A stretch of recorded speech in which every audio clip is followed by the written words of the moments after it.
welcome to episode number 233 of the ETPHD Team Podcast with myself and Georgia. Hi, Georgia. How are you? Hello, I am good, thank you. How are you? I am fine, thank you. How are you, Anna? I am really great, thanks. Really, really great. Gosh, really great. What a mood. Is that great? So, I know this sounds really cheesy, but it was such a nice week off last week, and I just feel incredibly lucky to come back and just love coming back to my clients and feel incredibly grateful to do what I do. So yeah, that's me.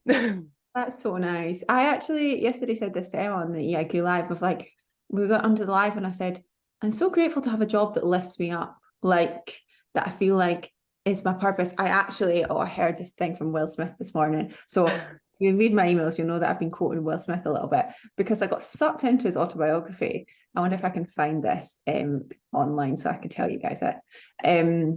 But yeah, I didn't think I would really like it, especially after his recent shenanigans. I thought I might not be into Will Smith that much. And actually, I just wanted something to numb out to because, you know, our favourite things. And it's actually really quite good if anyone wants anything to numb out to. Right. So what he said was, I'm just reading quote for quote, by the way.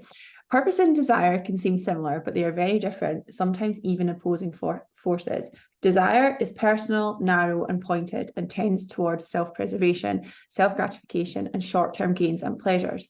Purpose is wider, broader, a longer-term vision encompassing the benefit of others, something outside of yourself you're willing to fight for. There have been many times in my life when I was acting from a place of desire, but I'd fully convinced myself that it was purpose. Desire is what you want. Purpose is the flowering of what you are. Desire tends to weaken over time, whereas purpose strengthens the more you lean into it. Desire can be depleting because it's insatiable. Purpose is empowering. It's a stronger engine. And I really like that because I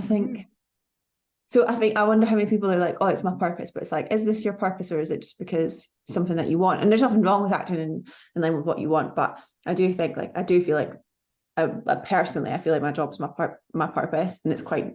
I like the wording of that, distinct from desire. It also takes the pressure off this idea that you have to be desiring of every part of your job all of the time for it to be the right thing for you to do, and like love all parts of everything that you do because it's your purpose. It's like, no, they're distinct and like he said, you know, and he's always right, I'm sure, and they can sometimes be opposing, which I liked. Who'd have thought it from Will Smith? Oh, So deep.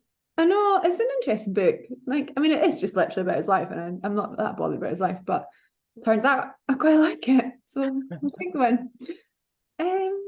Okay, should we get started on the questions? Anna, do you want to go first? Yes. When in your menstrual cycle, do most people tend to feel bloated, or can it be any time and varies person to person? It's usually in luteal phase because of this, like the shift in hormones often causes like water retention, and also, who was I talking to about this recently? Period poops. Who was that?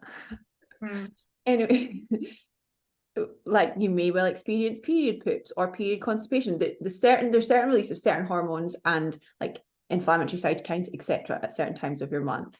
And I remember reading about prostaglandins and how they can impact like your digestive system and your bloating and things like that, and they tend to heighten around the time of menstruation, etc. So there's lots of reasons why you might bloat: digestive and water retention and inflammation. So usually it's around menstrual cycle or just before. But also, I don't know if any of you experience this or clients do, but you can also get bloating around ovulation too. And I think it's an interesting one. I remember reading a study about I didn't read the study, I think it was in a book about sex workers, specifically dancers, and how this piece of research looked at how much money dancers made throughout the course of their cycle. And on average, they consistently earn, I want to say it was something like £300 more during ovulation. And they suspected, or they hypothesized, it was related to confidence, because you do get like a slight shift in your body during ovulation where like your boobs maybe like get a slightly bigger, and there's a slight shift in like, you, not anything noticeable to anyone, but you get like a shift in you kind of appear more hourglassy, not to any sort of extent, but then your body image also often improves around ovulation as well. Normally that's when you feel your sexiest, but interestingly you can also get bloating around there, especially if you like, if it's ovulation is a funny one, because some people, you'll never know that you ovulate, and then other people, like a random one-off month, you might get ovulation spotting or ovulation bloating, etc. So it can happen then as well. Yeah. No straight answer, really. Yeah, any time of the month acceptable, but like it's the thing is, it's your own body. Everyone is different, and this is the thing with all period related stuff. Learn your own body and be able to, that's helpful in terms of being able to rationalize stuff and be objective about stuff. It doesn't matter what other people say or other people experience, but sometimes obviously we all like to quote unquote feel normal, right? So we just want to, it helps when we don't trust ourselves fully as well. We like to trust other people, but never trust me more than yourself. Well, unless you're my client. Tangent. Oh, sorry. I'm reading a book at the moment called Unwell Women that my sister got me for Christmas, and oh my God, it's so good. It's basically about this woman and the author, how long it took her to get diagnosed with lupus and like the years that she was in pain for. And it kind of prompted her to go back and look through the research over time to see how women have been treated like by medicine across time. And basically it's kind of like nothing new. We know, every now and again it's like, oh, we don't bother studying women with this because hormones just make it so like difficult to study, so we just don't study them. They're just not included. And it's like it's infuriating, but it's so interesting to read at the same time. But back to the point of what we were actually talking about, there was something I was reading the other day about the prostaglandins, that you can take ibuprofen a few days before your period, and it can help to reduce the effects of the inflammation that the prostaglandins have and help to reduce the incidence of like period poo. So if that is something that really like bothers you, just start, if you know when your cycle is, start taking it a couple of days beforehand, and that can be really good. Helpful is the word. I mean, that makes sense, right? That I hadn't actually, yeah, interesting. Thanks for that. Did any of you ever experience leg pain with your periods? Like really heavy. Yeah, like achy. Yeah. Yeah, I remember for like, I don't get that anymore, touch wood, but like I know growing up, just you wait. I used to say to them all the time, I'm like, I've got heavy legs and heavy hips and just ache. No one ever talks about that. I'm like, But yeah, I mean, it makes sense. It's all just, it's kind of, what's the word, like radiates out, doesn't it? That's the thing in that book about the wandering womb, like it goes back to Greek history, and it's just like physicians weren't allowed to look at women's parts because it was, not okay, so they had to guess, and they're like, oh, all these different symptoms. Well, her womb, because basically she's not having enough sex and she's not being filled with fluid, her uterus is dry and it's wandering around her body and it's suffocating her liver, and she will die if you don't just take your wife home and have sex with her. And then it's like, oh, she's passing out and she's having fits and seizures. That's because you're not having enough sex with your wife. You need to take her home and have sex with her. And I was like, God, all we needed was a good dose of vitamin D, and medicine solved it all. Oh my Any God. symptom. Tell me it's a male doctor without telling me it's a male doctor. Wowzers. Oh, yeah, that before. Gosh, knowledge bombs today, Georgia. Okay. I'm gonna send you the book because I'm only like just past the first chapter. And at the moment it's like every page is like I'm raging and smiling because it's hilarious at the same time. And I feel so validated also, like You should do it. You should do a post on social media of like the top 5 funny 5 things you've learned from that. I would love to see that. I will do it. I will do it. What is it called again? Is it Women Unwell? Is that what Unwell Women? Oh, okay, fabulous. Okay, Georgia, question. Okay, this is Becca's client. Ideas for cheap but healthy meals and snack options. With the price of food these days, it seems much harder to eat healthy on a budget. I would fight back about that one because I shop at Aldi, so I know you've yet to experience this, but you can do a full shop of like snacks and food for like 30 quid, 35 quid, not bad, for a whole week. Yeah, I'm the same, Lidl or Aldi, and usually it's like £35 per week. Sometimes I'll top it up with like, obviously on top of that, there might be some additional fresh fruit maybe later in the week, or protein powder, things like that I've already got in the house. But yeah, I'm usually the same when I'm at home, not in Austin, but at home I am. I mean, we've covered this before. We've all got our kind of favorites, don't we? I love vegetables and fruit as much as I can from Aldi and Lidl. Like, hopefully if you're in the UK, at least you'll have access to these things. I like the microwave pouch. Like, listen, I like the microwave pouches of things like chickpeas and lentils and stuff. But if you buy a bag of lentils, it's like 60p, and that will do you. You'll probably have that bag of lentils for like 6 months, and it's really, really cheap. If you buy like the bags of dry pulses, or even like the tinned ones, you can get 2 or 3 meals out of a tin of lentils, and it's like 30p. So I think the expense often comes from the meat side of things, and I don't personally eat meat, so I don't have great hacks in terms of buying cheap meat. But again, I hear that Aldi's meat is really good from friends and things. So, but tin tuna, store versions of meat-free products can be relatively cheap. I usually, if tofu's on offer, I'll usually buy a couple of tofus at once because they last a couple of months. Trying to buy stuff when they're on offer is a good way of doing it. Something I do is like, when I go to the supermarket, if you go to like the reduced section, if you are buying meat, you can pick stuff up for like less than £1 sometimes. And if you've got space in your freezer and you can portion it up, you can portion, you know, beef or chicken or whatever it is that you've got, and freeze it up so that you've got all of this ready to go, and you're not going to be spending, you know, a full price sort of pack of beef might be £3 to £5, but if you can get it for £1, great stuff. But it depends. I think what you need to weigh up when it comes to cost is like the effort you're willing to put in versus the convenience that you feel you need and what's realistic. Because like Emilia, I have bags of lentils that have sat in my cupboard for like 5 years because I'm like, oh yeah, that's so cheap. But actually, for value for money, I've never used it. Whereas like the pouches and stuff, they are more expensive. But I used one today for my lunch, like literally to top up my dinner because I was really hungry. So I just stuck it in the microwave, and it was the Cajun lentils and kidney beans, and it was beautiful. And it probably cost like £2, but for me that kind of weighs up like the cost and benefits. I think it's just kind of weighing up for you how much effort you're going to put into it. I was just going to say, in terms of like actual meal ideas, I have nothing against them, but I just don't do it. But you know, like the HelloFresh and is it Gusto? I never know which one it is.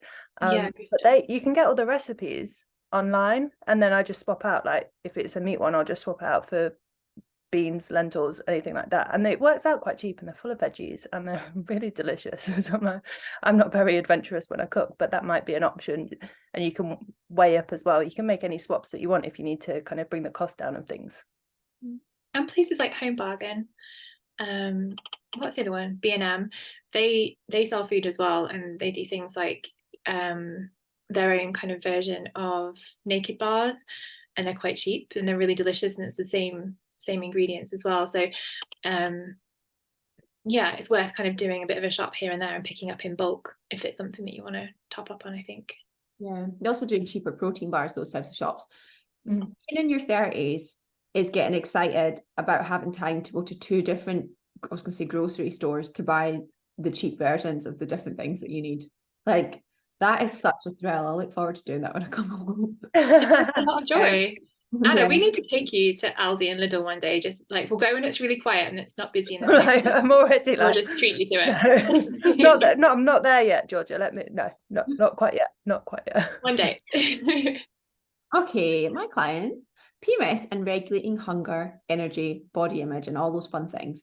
My cycle has been all over the place, so by the time I realize it's PMS, it often catches me by surprise. Do you have any tips?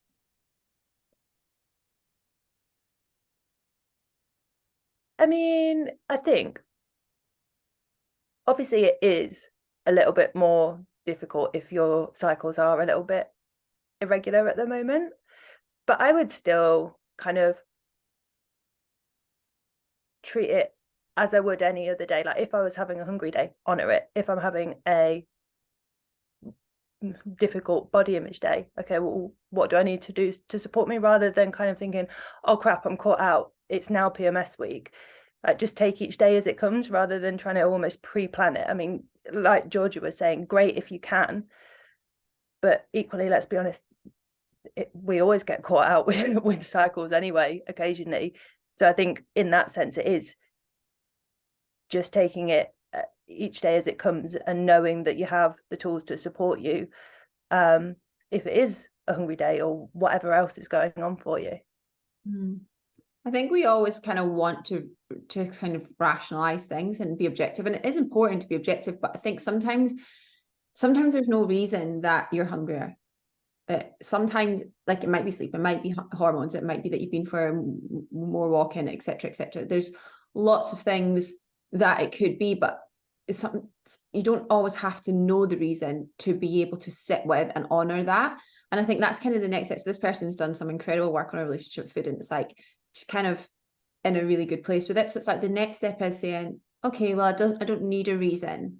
Maybe my body image is because of my hormones, but maybe it's not. I was speaking to my best friend Jo the other day, and we were laughing because she was like, I just want to kill someone. And she said, she's usually like this because of hormones, but I don't think I'm due my period, but I'm not really sure, but like I definitely, like, I'm so angry. And then the next day she's like, got my period, one day I'll remember. And I'm like, it's like, I can tell by the voice note that she sends me that she's going to start a period literally the next day, and it's everything. And yeah, at 37 she's like, one day I'll just accept, okay, this is my period, and move on. But every single time, regardless, we're always like, before a cycle, like, well, it could be this and it could be that, but I think we never fully lean into that total acceptance of it, of like, okay, it probably is hormones, it's fine. Like we're always kind of like, well, but maybe it's not. Maybe it's not my body image and hormones. Maybe it's actually because I've gained weight or lost weight or I'm bloated or whatever it is. So yeah, I think, like, learn your cycle. Obviously it's important, but don't expect anything, and just kind of try not to look too much into like needing to understand or needing to rationalize everything. Obviously I've done a few solo podcasts on nutrition around the menstrual cycle and things like that. If you want to, like, the main podcast page on like Spotify or something, if you search for periods or menstrual cycle or something, all of the times we've ever had conversations about the more specifics of these things, you'll be able to find all of those things. And I think a lot of it is just acceptance as well, right? Like, it is what it is. Like you said, does it really matter if it's your period or not? Like it 99% is that, or your womb is wandering around your body and that's causing you hysteria. But like, yeah, does it really matter? If you're sad, cry, get an early night. If you're hungry, have a bit more food. Anna? I know factually that I can't control or predict the future, and worrying about it changes nothing. But I can't stop worrying about the future. Any advice? I can come back to the present moment for now, but I don't stay there for long. But the future is still there to worry about. I mean, none of us can relate, right? I was like, did I put this question in? Sorry, go on. Yeah, I was just going to say one quick thing. Is one of my favorite quotes of all time is, worrying is like praying for something you don't want. And I remember reading that when I was like 24, and I thought, and because I'm quite spiritual, and I wasn't really that spiritual then, but you know, I thought, well, what if I think something into existence by worrying about it? And I freaked myself out. Yeah, I freaked myself out to the point where I was like, don't even think about that, because that might actually happen if you think about it too much. And it's so irrational, but it stuck with me. At 12 years down the line, I'm like, worrying is like praying for something you don't want. Still, despite all my meditation work and Buddhist like literature and all these things, I'm like, this one quote I saw on Instagram one time freaked me out, and that's what I go with. I've got issues, obviously. Anyway, continue, Anna. No, I was gonna say, how do I put it? Like, you know, like scrolling but for content. I was doing that the other day and actually fell on Eckhart. Like, there was an audio from Eckhart, and I'm gonna like completely get this wrong, I know, but he was saying how, like, when you're stressed and worrying, you've chosen that the future is more important than where you are now, like something along those lines. And I thought, that's interesting, probably should stop worrying and just enjoy where I'm at. Who knew? Yeah, shocking really, isn't it? Oh, but like, yeah, I like that. I like the way that's worded. I think it depends as well, like on the reason for that as well, because I can relate to this on like a deep level, that I have had like a fear of the future as a child, but it's not a fear of the future, it's a fear of not knowing what was going to happen. And I remember I used to ask my mum questions all the time, like about everything, like, well, how tall will I be, what will I look like, what's my job going to be, like, where will I live, will I still know you, will we still be friends, like, will I still know my sister, like, how many cats will I have, like, what will my favorite color be when I'm like 20, what about when I'm 30? And my mum was just exhausted. She was like, I don't know, like, the answer, does it matter? And I was like, yeah, because I needed to know, like, I had to know the future all the time. And where am I going with this? Anyway, it took me a lot of therapy to get over that, and now I'm all right with being in the future, being in the present, and I'm like, oh, it's nothing like all the worries that I had. But I think sometimes it comes with building a bit of like resilience, that it's okay to not know what's going to happen, and it's okay to not like be able to predict everything. And as you said, if you can come back to the present and enjoy where you are, then whatever happens next is okay, because that will be the present, and then that will be the present, rather than always worrying like 10 steps ahead. But that doesn't stop me still planning ahead a little bit. Yeah, I think you've hit on a key point of like a lot of it's managing your ability to sit with uncertainty and your acceptance that everything is uncertain and everything is going to change.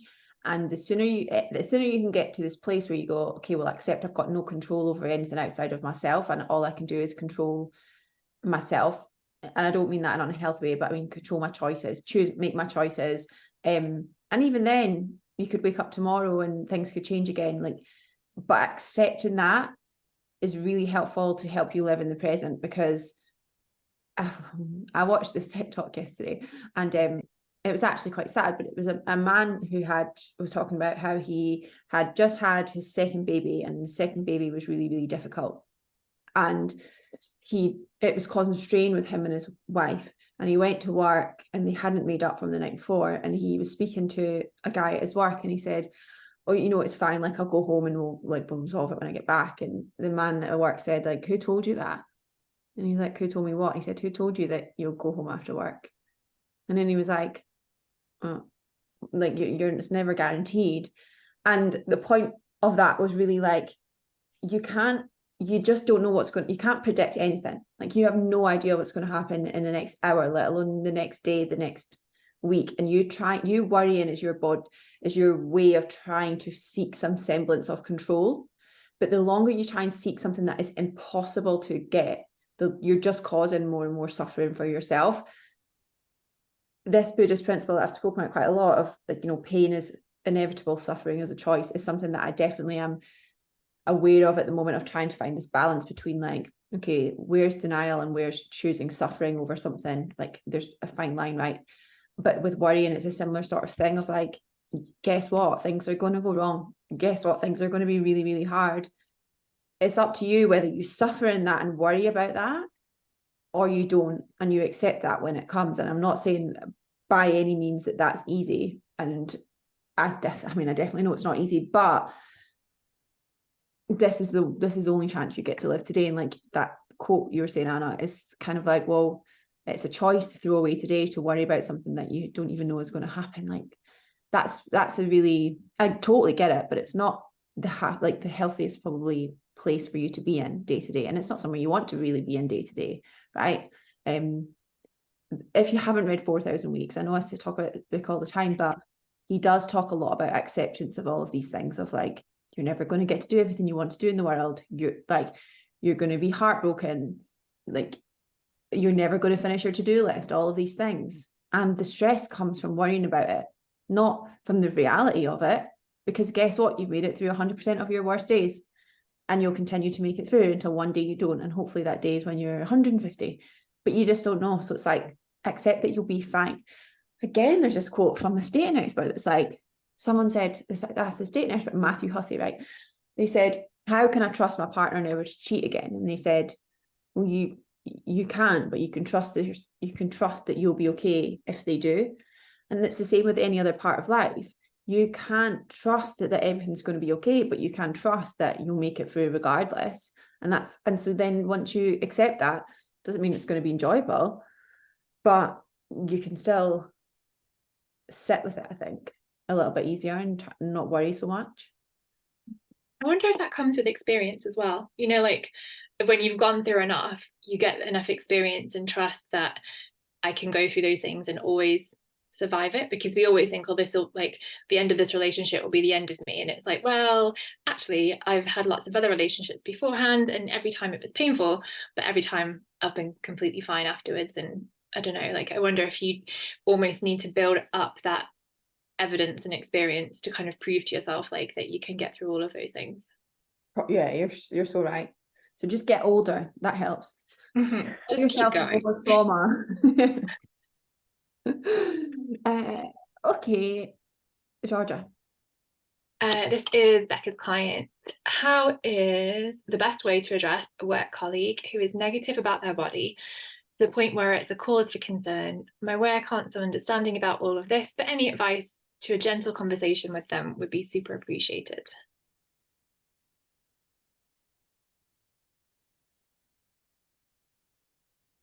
I'm having conflicting thoughts about this, to be totally honest. Same. Interesting. So my conflict is, one, is it really anything for you to comment on? I don't know how close you are with your work colleague. You might be really, really close friends, and in which case and I know that you're doing this from a place of support, for sure.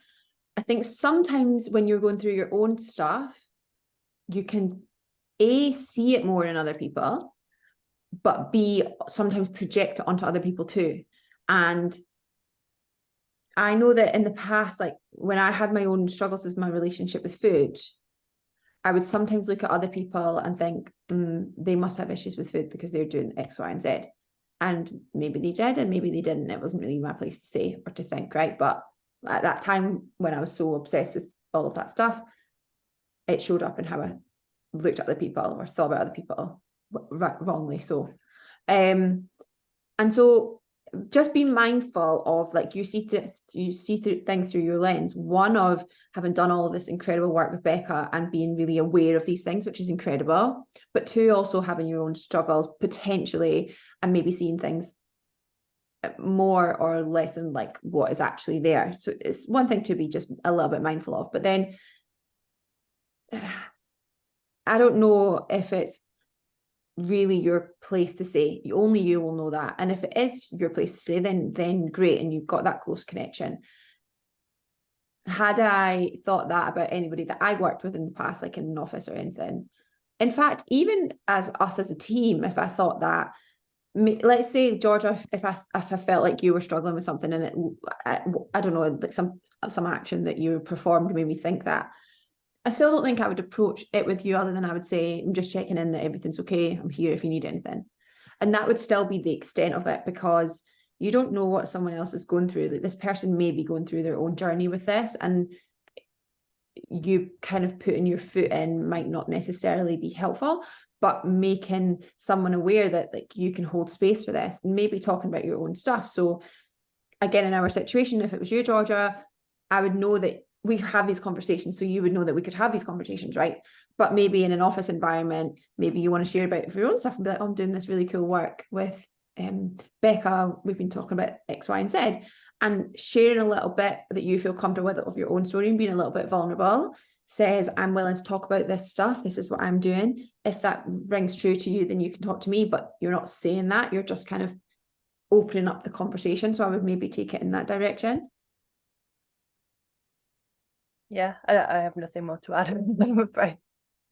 I was just going to say that I think you don't always know, like you said, if you're very close to this person, then maybe you do know where their head is, but you don't always know where somebody's mindset is. And if I think about myself, like when, like when I was really struggling with like issues with my body and with eating, anyone who said anything to me about it would have been shut down.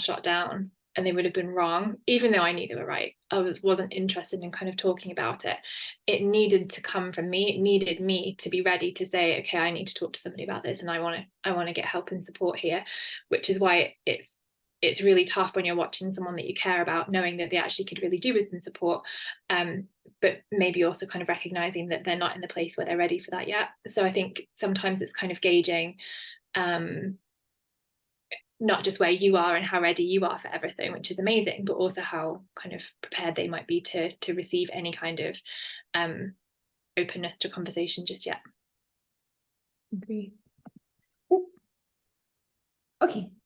Possible topic. This is Lynn's time. Possible topic for discussion. How can we let go of excess weight when it feels safe and comfortable to keep hold of it?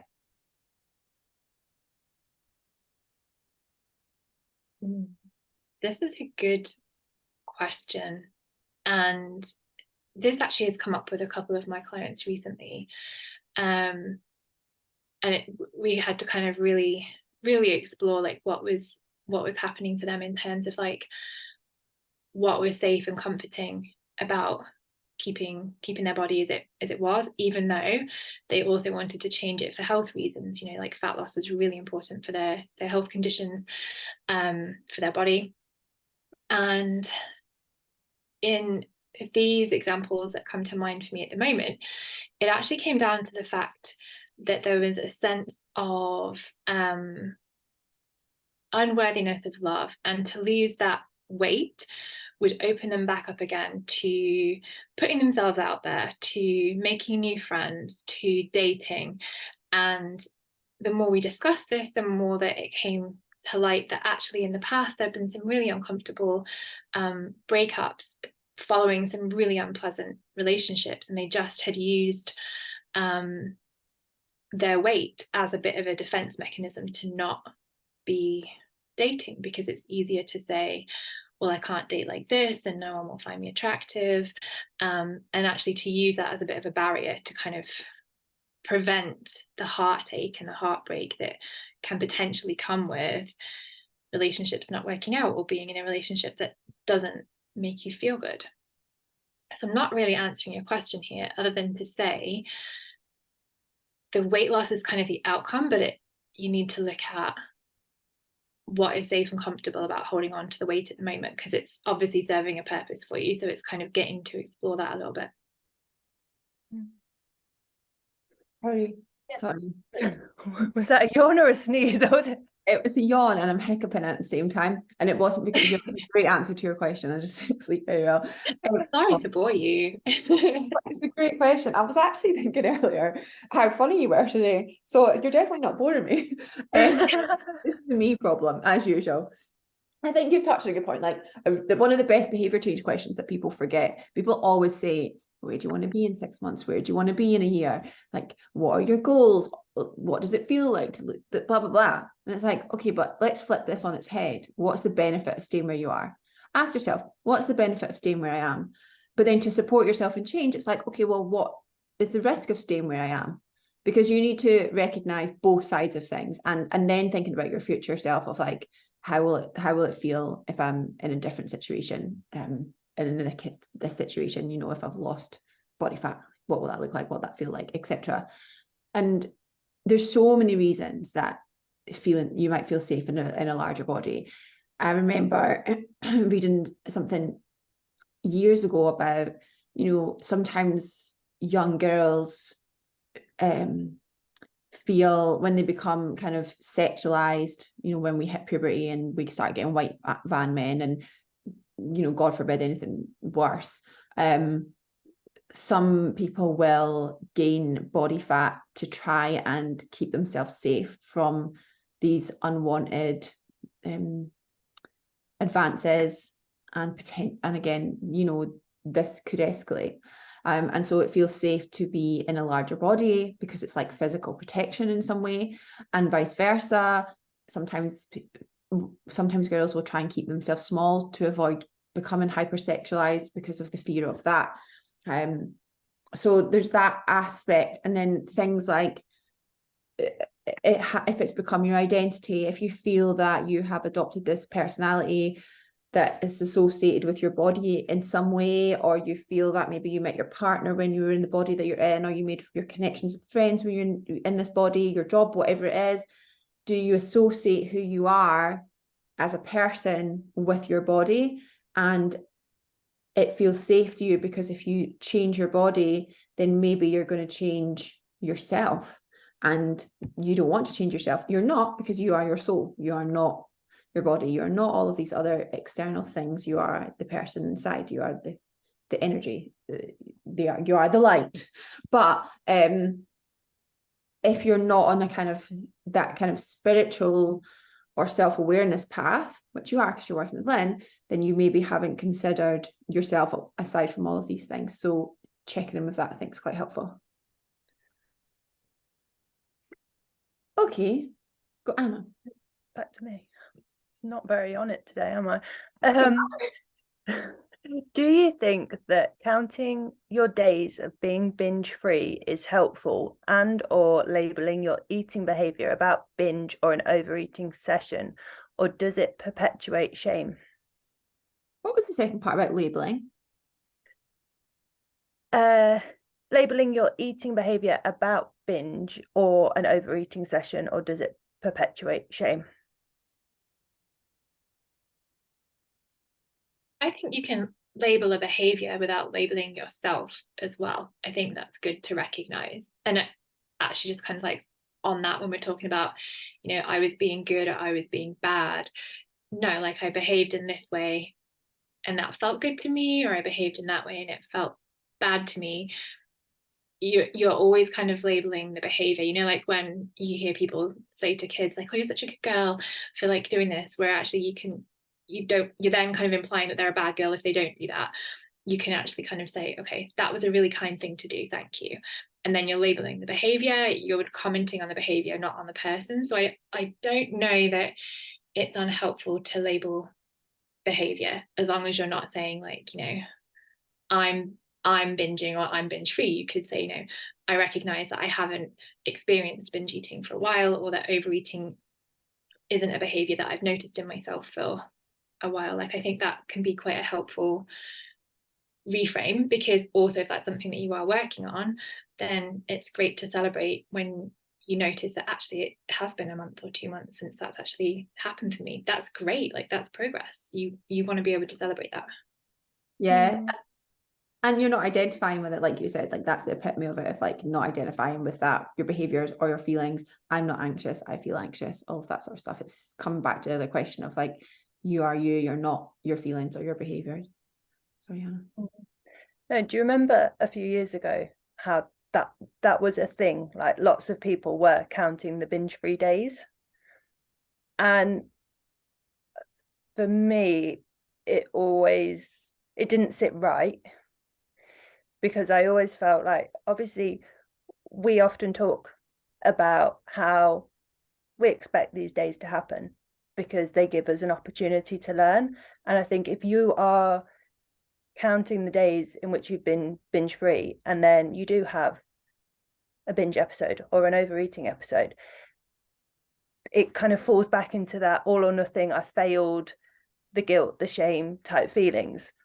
And I mean, obviously I only know from working with Emilia, but I'm assuming we all work fairly similar in that we will never kind of, in client updates, we might explore triggers if there have been overeating episodes, but I would never highlight how often that's happened. And equally, I will never highlight over the week, oh, the progress in which you've made in that this has been a week free without it.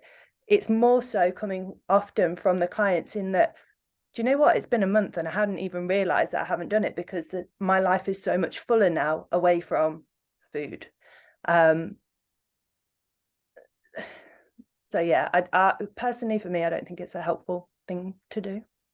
Yeah, I think it also, like you're sort of saying, it adds to the preoccupation with it, because it becomes something that you then want to perfect. At the end of the day, oh, another day binge free, tick that off, perfected it. And to be super transparent here, when I struggled with binge eating disorder, when I wasn't getting any support, whenever it was, 10 years ago, 12 years ago or something, I used to count. And I remember like some days saying like, okay, this week I just need to get 3 days instead of 2 days. I'm going to get 3 days. No, 3 days instead of 3 days instead of 2 days. And I remember, and I would count, and I remember if I got it, it would be like a big high, but then it would crash down again. Or if I didn't get it, I'd be like, I can't believe you couldn't even get 3 days instead of 2 days. And it was and I was constantly preoccupied by it. And every time I slipped up, it was a fail, it was a relapse, it was, okay, you're starting again tomorrow, which is so the opposite of any sort of helpful way to get through binge eating recovery of, okay, this has happened, what can we learn from it, how can we move on, this is not a big deal, it's like we expect it sometimes as you're recovering, and then you move on. And I think some of it comes from the kind of 12 steps AA type of, you get a chip, don't you, for how many days you haven't been drinking, or at least that you do in the States, because like that's where I've had these conversations. And but it's not the same. And food addiction, I did a podcast on food addiction last week, but food addiction technically doesn't exist. And you can't completely avoid food like you can alcohol if you're an alcoholic. So you don't want to compare to that in the sense of, you can celebrate never having alcohol if you struggle with alcoholism, and that's amazing, but that's not the same as food and binge eating. You don't have unconditional permission to drink alcohol if you're an alcoholic. You're probably not doing these things. Like, there's a lot of crossover in some of these strategies that we might use. And I know that with AA recovery, for example, they do still talk about the difference between a lapse and a relapse, and how we want to focus on lapses instead of relapses, and how that's helpful psychologically. And we talk about the same in binge eating recovery. It's not a relapse, it's just a slip, and we can move through it. Slip, not slide. So yeah, I wouldn't encourage counting. I understand the drive for it, but often that is just a kind of another way to either celebrate yourself for doing everything really right, or really criticize yourself for doing everything really wrong, when there is no really right or really wrong. It's just about moving through it. But I definitely understand the pull, especially if you're really struggling with it, because after a couple of days, if you've succeeded, it's really like I'm doing everything right. And to take that away can feel a bit shit. Georgia. Denai's client, how to forgive yourself and move on from guilt when you did something stupid. Like, you know, it was stupid and it wasn't an accident or a mistake. I suck at boundaries, and that's where my stupidity comes in. Stop calling yourself stupid. Like, do you know what? I think guilt, okay, I'm not talking about food guilt. Sometimes guilt can be a helpful emotion because we learn from it. We go, why do I feel guilty? Okay, in this case, I didn't set boundaries. Okay, well, how can I learn from this so that next time I can set boundaries better and not fall into that? And then you've learned from it. Okay, great. That guilt was helpful to direct me a little bit in terms of my thoughts and my behaviours. You're a human being. Like, we all do stupid things sometimes. Let's be honest, some of us more than others. Can't relate, no. But I think that, like, also, obviously working with Denai, this is something that you'll work on with the self-compassion, but it's not a stupid thing to struggle with boundaries. I mean, again, all of us can relate, and that's probably been your go-to for however long. So it is going to take some time to, well, ultimately learn how to do it. I was going to say relearn, but learn how to set some boundaries, learn how to put yourself first instead of everyone else all the time. And similar to kind of what we were saying about binging, there will be times where you trip up and you do let boundaries slip, and that's okay. You learn from it and you move forward. And I think also just remember, like, you know, in this question you said it wasn't an accident or a mistake. We all do things sometimes, and then afterwards we're like that emoji where you're like slapping your head and you're like, oh, why did I do that? Like, why am I like this? And those are those moments where we're like, okay, I'm clearly not happy with the outcome. So in this situation, next time, what will I do differently? And that might be setting a boundary. It might just be making a different decision, or it might be avoiding that situation in the future if it was a situation that he didn't want to be in. But that comes back to your self-compassion, doesn't that common humanity where like, you're not stupid. We all do stupid things sometimes. We're just like, wow, well done me. Okay. And then we move on from it. Well, then we make a meme, then we move on from it. We make a meme. These days, watch the space. But like, you're not, I think often, especially when we struggle with our relationship with food, that often coincides with people who have high standards for themselves and maybe high self-judgment and potentially judgment of others as well. So I think it's about also just like accepting that you are human and you're going to make mistakes. And again, get used to it. I spoke to somebody recently, one of the coaches that I mentor, about, you know, what happens if someone says something and you don't know the answer. And one of the most freeing things you can ever do in your life is say, get comfortable with not knowing. And I'm so comfortable now, if someone asks me a question, if I don't know the answer, I'm like, great question, I don't know, I'll go and look up. One of my clients asked me something the other day about hormones. I said, I think this is right, but I just want to go and double check and then I'll get back to you. She doesn't think less of me because I didn't know 100%, because I'm a human being and I can't possibly know literally everything, although obviously I know so much. But it's the same in every part of your life. It's like, you can't know everything. You are going to balls up. You are going to say stupid things. Sometimes I say things and then I'm like, immediately I'm like, oh, I don't know why I said that. I'm really sorry. That was a dickish thing to say. And I've been speaking to someone recently and he was like, I've never heard anyone be so irritable with PMS, but so aware and apologetic that they're so irritable with PMS. Like, thanks so much. He's like, great communication. I'm like, thanks so much. And I'm like, because look, I am often vile. It's not a good enough reason. PMS is not an excuse for being horrible when I've got PMS, when I'm being irritable, when I've got PMS. But when I am horrible, then I can be like, I'm really sorry. That was really out of order. It is, I've got PMS and sometimes this happens and I apologize. It's not okay. Great. Then you move on. Like, it's not that big a deal to just be a human being. It's quite nice when you just accept it, actually. Not that being a dick is ever okay, obviously. Oh, it's me. Okay. Nice question. How does CrossFit compare to heavy lifting? One is fun and one is hell. I feel like that sums it up. Next. It is. It's the point of like, in what way? In what way? Do you love CrossFit? Do you hate heavy lifting? Then yeah. Do you hate yourself and you want to go through something just horrific and be sick at the end of it? Do CrossFit. Do you like your body and want to make it stronger and leave in a happy mood? And this is George's opinion on CrossFit. This is not what we all collectively think. If you love CrossFit, you do CrossFit. CrossFit is great for me. You know what? It's okay for you guys to be wrong. If you like CrossFit, like, it's okay to just be wrong because you're only human at the end of the day. I had a discovery call with someone and she's gonna start training with me because she was like, oh, I did think about CrossFit, and again, nothing against CrossFit, each to their own. I know it's not for me because no, but she said the taster session was a mile run and then 100 something. I was like, that was a taster. I'd have run, like, the only time I would run would be out the door. Like, no. Gosh, do you know what? Like, I've tried CrossFit. I didn't love it either.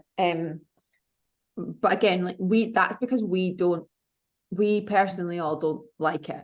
Do you know what I will say though? The community. That's what I was going to say. Exactly what I was going to say. The great thing about CrossFit is that it's a great community. And especially if you struggle with having motivation to train, or you hate weight training, etc., then CrossFit may be a great opportunity for you to get in there and do that. And especially if you haven't weight trained before, or you haven't trained with great intensity, CrossFit will contribute to hypertrophy to some degree. It will improve your fitness levels for sure.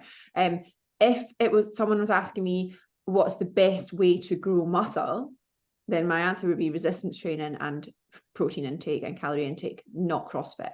But that doesn't mean that you can't get muscle adaptation from something like CrossFit, but we're talking optimal. If someone said to me, what's the optimal way to build a community whilst exercising? I'd say maybe CrossFit, to be fair. or a class or something like that. So it's really like, in terms of comparison, what are you talking about? Just again, just because we don't personally love it, or like it at all, it doesn't mean it's bad. There's obviously, of course, the risk of injury. And I know a lot of CrossFit athletes that when they're in their 30s, they're like, yeah, I'm gonna like retire from CrossFit quite soon. And in fact, my friend in Austin, he sort of said that, and like he was like, I just couldn't deal with the injuries anymore, so it's gone back to regular weight training. So I'm shocked.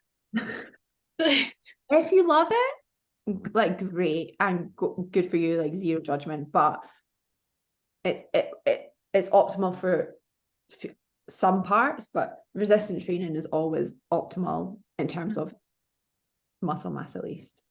I like the principles behind CrossFit, the idea that there's a combination of lifting heavy, of endurance work, of fitness work as well. I think, and I've got quite a few clients that do CrossFit, and I don't ever bitch at them about it because, you know, support. But I think what I don't like about it is like it's very joint unfriendly, and the way that it's delivered, I think in some places maybe excellent, but I'm going to go with like the majority of experiences that I've had and that I've had like through friends and through other clients, is that a lot of it is like classic bro #beast mode, like make them sick kind of stuff. And I had a friend who worked in a gym, and she'd only just kind of done her level 2 and she was getting into it, and she went to a CrossFit class, and she was at this point, like, she'd been exercising for a couple of months. She was like 45, had 3 kids, dodgy hip, dodgy back, and they had her doing 100 kettlebell swings, 100 box jumps, 100 press ups, and I was like, this is not like, this is just ruining her for the sake of ruining her, so that she hurts and thinks it's amazing and goes back the next day. And I think there's a difference between a well planned and well programmed, scaled like workout, which you tend to get with like resistance training, versus ruining people for the sake of like beastum kind of mode. And I think that's where my issue comes in with CrossFit. But it's not, you know, like #not all CrossFitters and #not all CrossFit. Just that's, no, I agree. Saying. I agree. And the older you get, the more you are much more mindful of things like your joint health. I've had a sore neck for 2 days. Don't know where it came from. I don't know if it was strenuous yoga on Tuesday night, which was extremely strenuous, by the way, or if it was just my pillow. But I've woken up and I've my head to the right, and I'm like, this, like, do you know what? This is 36, and that's okay. But I don't want to do anything that's going to hurt my body any more than like already. Oh my god! I'm so glad it's not just me. Right, I am 38 in a week, and excuse me, 38 in a week, and I was like, sometimes when I go to sleep, if the pillow isn't quite right, I wake up and I'm in pain. And I thought maybe it was just me, but I'm quite glad it's you as well. No, it's definitely not. And it's quite universal. And it doesn't matter how much yoga and resistance training and posture work you do, breath work, manage your anxiety, do all the things that can potentially help around your neck and your shoulder regions. I have also started a new training program, which I'm like, maybe it's that. Maybe it's got me doing too much pool work, and I had to take my pool workout back. That must be what it is, because, you know. Yeah, that's good. You're actually doing it, are you? Wandered up to your throat, and that's what your uterus is too high in the body, Right. And you just need to go and have sex. Oh yeah, well, possibly. Not the strenuous yoga, definitely not, and definitely not all the pull-ups. Yeah, he's making me do pull-ups. He's like, sorry, but every client of mine does pull-ups. I'm like, I don't do pull work. And he was like, I'll take some of it out, but everyone has to do pull-ups. I'm like, I'll do them for a month, but if I go up a bra size overnight, then we're taking them out again. Let's see what happens. So right now, yeah, I'm actually having to do them. It's quite distressing, I'm not gonna lie. Anyway, okay. Oh, brilliant. Questions, everyone. Thank you so much. Keep them coming in. Thank you both so much. Bye. Bye.